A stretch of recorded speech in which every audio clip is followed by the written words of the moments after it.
ओम श्री गणेशाय नमः। आज आप सुनेंगे बुधवार को गणेश जी की दो कथाएं। एक गांव में एक सेठ और सेठानी रहते थे। वो बहुत ही धार्मिक प्रवृत्ति के थे। वो गणेश जी के अनय भक्त थे।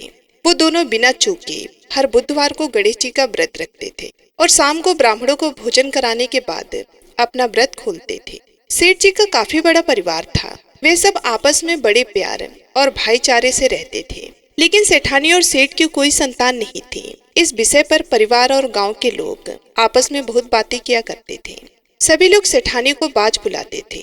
यह सभी बातें सुनकर सेठ और सेठानी बहुत दुखी होते थे। एक बुधवार के दिन सेठ और सेठानी भगवान गणेश जी की पूजा संपन्न करके मंदिर से बाहर आ रहे थे। तभी उन्हें सीढ़ियों पर एक छोटा सा बच्चा अकेले बैठे हुए दिखा। बालक को देखते ही दोनों उसके पास गए और पूछा कि तुम्हारे माता पिता कहाँ हैं। लेकिन बच्चे ने अभी तक ठीक से बोलना नहीं सीखा था, इसलिए वह बोल ही नहीं पाया। पर दोनों सेठ और सेठानी बच्चे के पास शाम तक बैठे रहे। तब तक पंडित जी और सेठ जी और उनके नौकरों ने आसपास जाकर बच्चे के माता पिता को खोजने की कोशिश की, लेकिन उन्हें बच्चे के माता पिता या बच्चे खोने की कोई खबर ही नहीं मिली। पंडित जी ने सेठ और सेठानी को वह बच्चा अपने घर ले जाने के लिए कह दिया।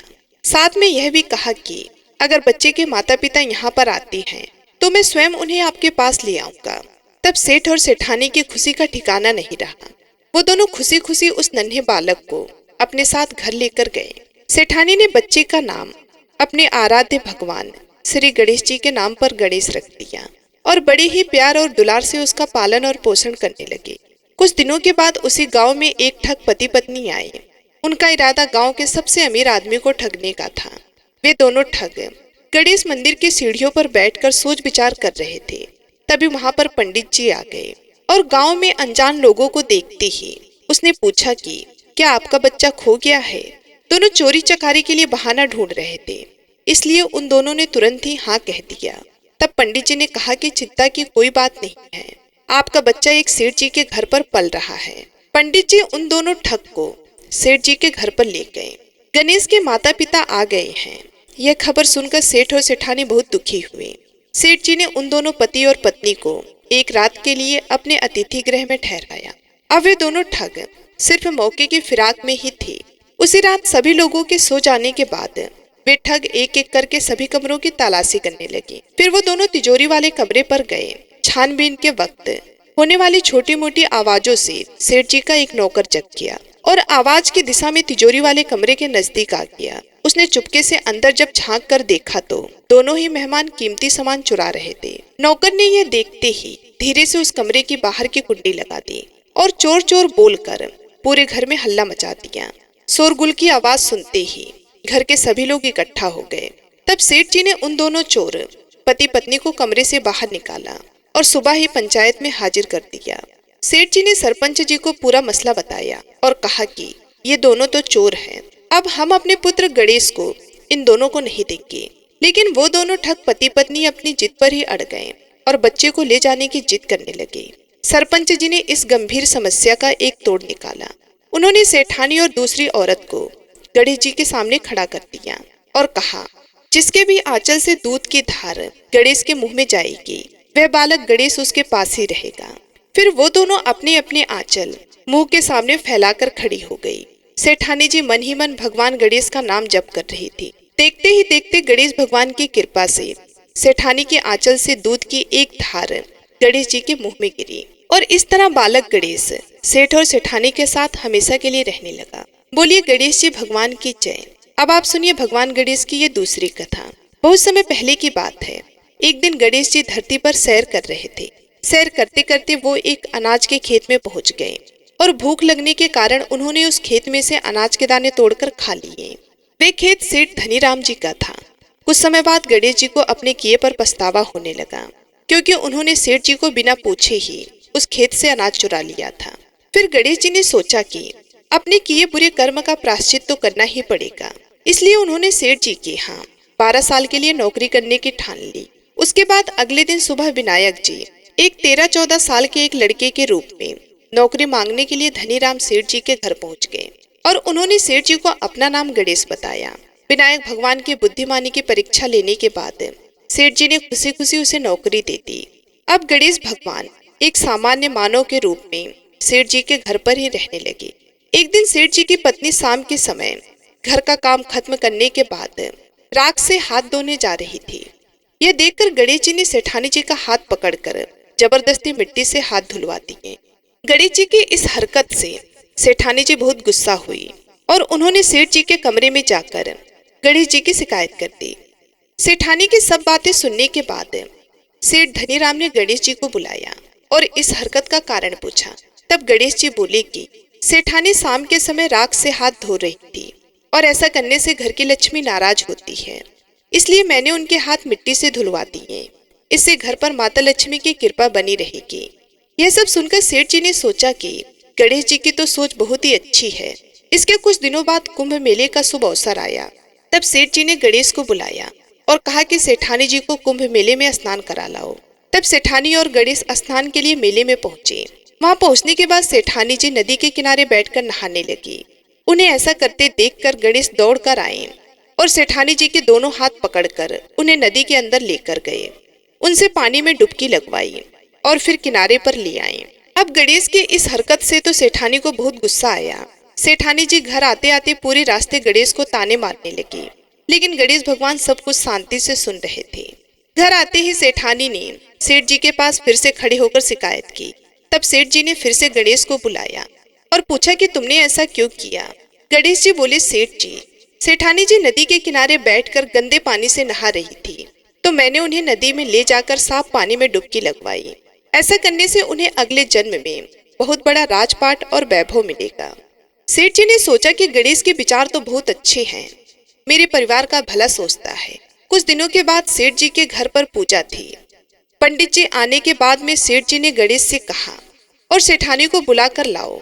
सेठ जी के आज्ञा के अनुसार गणेश जी सेठानी को बुलाने गए।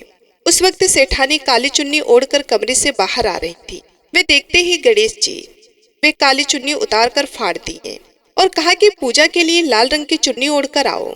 अब सेठानी जी गणेश जी पर बहुत नाराज हुई और उन पर चिल्लाने लगी। इस आवाज को सुनकर सेठ जी वहां पर भागते हुए आए और पूछा कि क्या हुआ। तब सेठानी बोली कि गणेश ने मेरी चुन्नी फाड़ दी। फिर सेठ जी ने गणेश जी को बहुत डांटा। जवाब में गणेश जी ने कहा, सेठ जी, पूजा में कभी भी काला वस्त्र नहीं पहनते, इससे शुभ काम सफल नहीं होते, इसलिए मैंने ऐसा किया। सेठ जी ने सोचा कि गणेश तो बहुत समझदार है। इसी तरह लीला रचाते हुए उसी घर में गणेश जी के 12 साल बीत गए। फिर एक दिन सेठ जी ने नया कारोबार शुरू करने से पहले घर में पूजा रखी थी।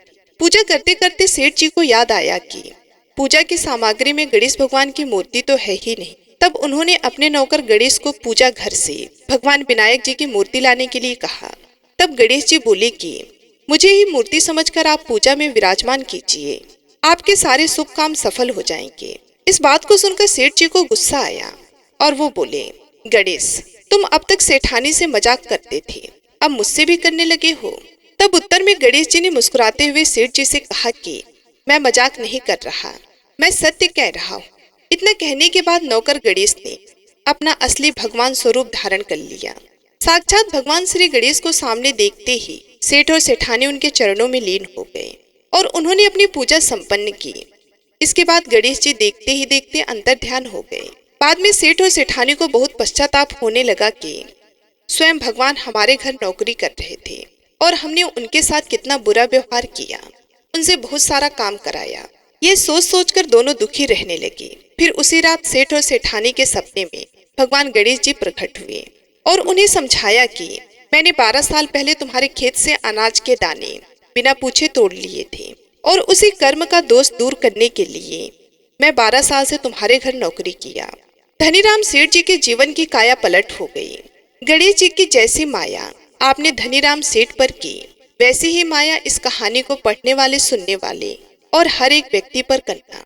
कथा अधूरी हो तो इसे पूरी करना, हमसे कोई गलती हुई हो तो उसे क्षमा करना। प्रेम से बोलिए भगवान गणपति जी की जय। अब आप सुनेंगे बैसाख मास में सुनी जाने वाली एक राजा और बादरी की कहानी। एक राजा था, वे सुबह जल्दी उठकर बैसाख के महीने में गंगा जी में नहाता था और कहता था कि मेरे से पहले कोई भी गंगा जी में नहीं नहाए। एक बंदरिया थी जो रोज राजा से पहले नहा लेती और पीछे राजा नहाने जाता था। जब राजा ने पानी हिलता हुआ और बिखरा हुआ देखा तो उसने पहरा बिठा दिया। सिपाहियों से कह दिया कि मुझसे पहले कोई भी नहीं नहाने पाए। गंगा जी के किनारे एक पेड़ था, उसके ऊपर बंदरिया बैठी रहती थी। डाली के सहारे उतरकर गंगा जी में नहा लेती और पेड़ पर जाकर बैठ जाती। बैसाख पूरा हो गया। उसे एक दिन सिपाही ने देख लिया।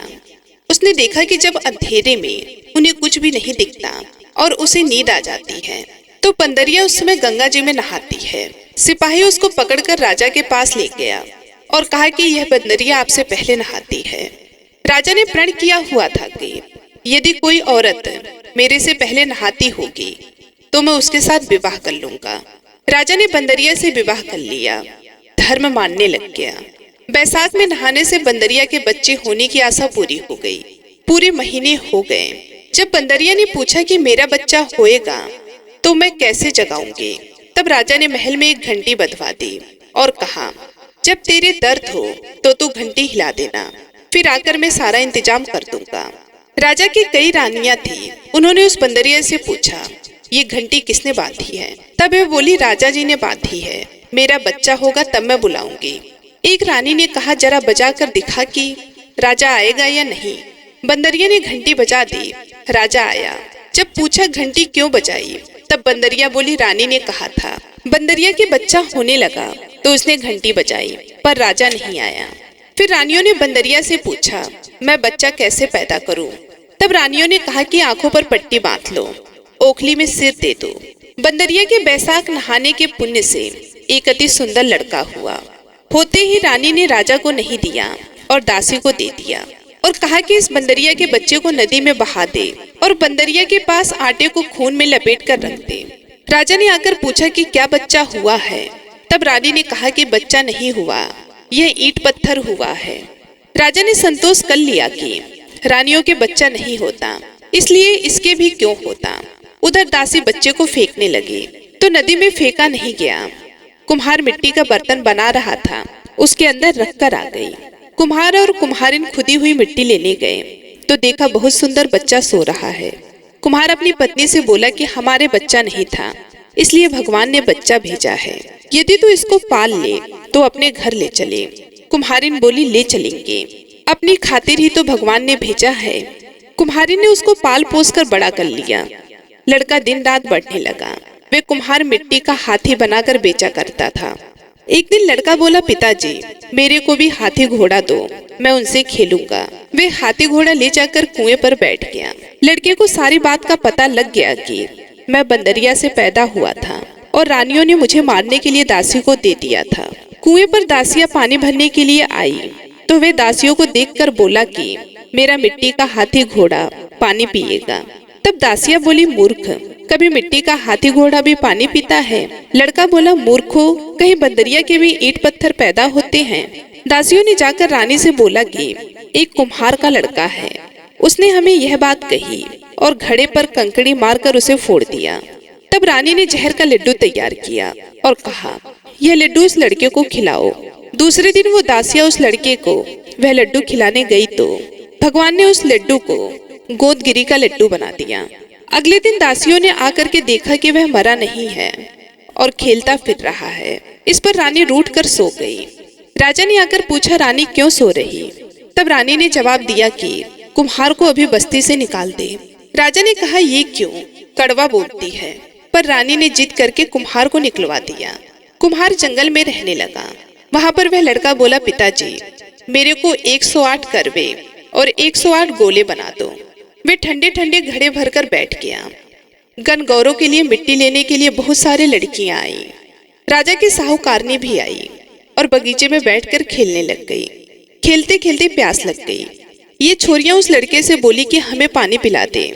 वह लड़का बोला, मेरे पास ये गोलियां हैं, इन्हें खाती चली जाओ और मेरे पीछे फिरती आओ और मेरे पीछे फिरती जाओ। तब एक लड़की आगे आकर बैठ गई। बाद में छोरियां एक एक करके गोली खाती गईं और ठंडा पानी पिया और उसके चारों तरफ फिरने लगी।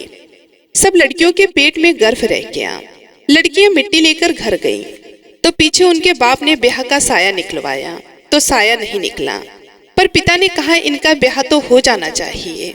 बाद में लड़कियों में से किसी का जी घबराए तो कोई रोटी ना खाए, कोई उल्टी करे, सबने उनसे पूछा, तुम्हें ये क्या हो गया? लड़कियों ने कहा, मुझे तो पता नहीं, मैं तो मिट्टी लेने गई थी। वहां पर कुम्हार का लड़का हमें एक एक गोली देता गया और पानी पिलाता गया और स्वयं बीच में बैठ गया और हमसे कहा, तुम चारों तरफ फिरो। यह बात सुनकर सबके बाप कुम्हार के लड़के के पास गए और बोले, हम अपनी लड़कियों का ब्याह तेरे साथ करेंगे। उसने सबके साथ फेरे लिए। कुम्हार बोला, आप बड़े आदमी हो, राजा रानी हो, मेरा बेटा ऐसा क्यों करेगा? पर सब कोई उसके साथ अपनी अपनी लड़की का विवाह कर गए। बहुत सा धन दौलत देकर अपनी लड़कियों को विदा कर दिया और इस तरह से 108 बहुएं आ गई। सबके लड़के भी हो गए और 108 कमरे भी बनवा दिए। सब बहुओं के लिए भी कमरे बनवा दिए गए। एक दिन लड़के ने कहा, पिताजी, हम सारे नगर में दावत का बुलावा देंगे। आपकी इतनी बहुएं आई हैं और इतने पोते हो गए। कुम्हार ने कहा, जिमा दो। तब सारी नगरी और राजा रानी को बुलावा दे दिया। सब कोई जिमने आया और राजा का परिवार सेना सहित स्वयं आया। लड़के ने कहा, बंदरिया को क्यों नहीं लाए? राजा ने कहा, बंदरिया को भी बुला लेते हैं। राजा ने बंदरिया को बुलाने के लिए रथ पालकी सजाकर भिजवा दी। वहां पर सारी सभा के बीच सोने की चौकी पर सुंदर गद्दी बिछवा दी। बंदरिया आई तो गद्दी के ऊपर बैठा दिया और 108 बहुओं से कह दिया कि ये बंदरिया मेरी जन्म की माँ है और सब कोई सोने की मोहरे देकर गोद में पोते देती जाओ। सब बहुएं आई और सोने की मोहरे देकर पैर छूकर गोद में पोते देती गई। बंदरिया सबको आशीर्वाद देती गई।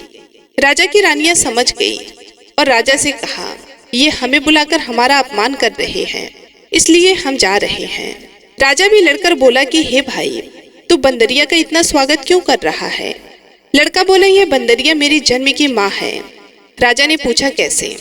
लड़का बोला, मैं बंदरिया से पैदा हुआ था तो तुम्हारी रानियों ने मुझे दासियों को दे दिया और कहा कि इसे नदी में बहा दो, लेकिन दासी ने मुझे नदी में नहीं बहाया, मुझे उसने गड्ढे में रख दिया और कुम्हार तथा कुम्हारिन ने मुझे पाल पोस कर बड़ा कर दिया तथा रानियों ने तुम्हारे से कहा कि उसको गाढ़ा पैदा हुआ है। जो दासी मेरे को ले गई थी वे यहीं पर खड़ी है। दासी ने कह दिया कि हाँ, मेरे को दिया था, मेरे से इसे नदी में नहीं फेंका गया, इसलिए इसको खंदेड़े में रख दिया। रानियां सुनकर चुप रह गई। पीछे राजा ने रानियों को छोड़ दिया और बंदरिया को साथ ले गया। साथ में पोतों को, बहुओं को और बेटों को भी साथ में ले गया। गाने बजाने के साथ अपने घर ले गया और सबको अलग अलग महल बनवा दिए। सब वहां जाकर राज्य करने लगी और सारी दुनिया से कहने लगी कि बैसाख नहाने का इतना फल है, तो सबको बैसाख नहाना चाहिए और दान पुण्य करना चाहिए। बाद में कुम्हार से कहा, तेरे को जितना धन चाहिए ले ले, तेरा मन चाहे तो मेरे घर पर रह जा, तेरा मन हो तो तू अपने घर पर रह, क्योंकि तूने बहुत बड़ा उपकार किया है। उसको बहुत सारा धन दे दिया। बंदरिया बैसाख नहाई तो राजा जी का राज्य पाया और 108 पोते पाए। हे भगवान, जैसे बंदरिया को सुख संपत्ति दी वैसे ही सबको देना। जो कोई इस कहानी को कहता और सुनता है, भगवान की कृपा से उसकी सब मनोकामनाएं पूर्ण होती हैं। उम्मीद करती हूँ आज की ये कहानियाँ आप सभी लोगों को बेहद ही पसंद आई। यदि हमारी कहानी आप सभी लोगों को अच्छी लगी तो वीडियो को लाइक करके चैनल को सब्सक्राइब करना मत भूलिएगा। मिलते हैं अगले वीडियो में, तब तक के लिए नमस्कार।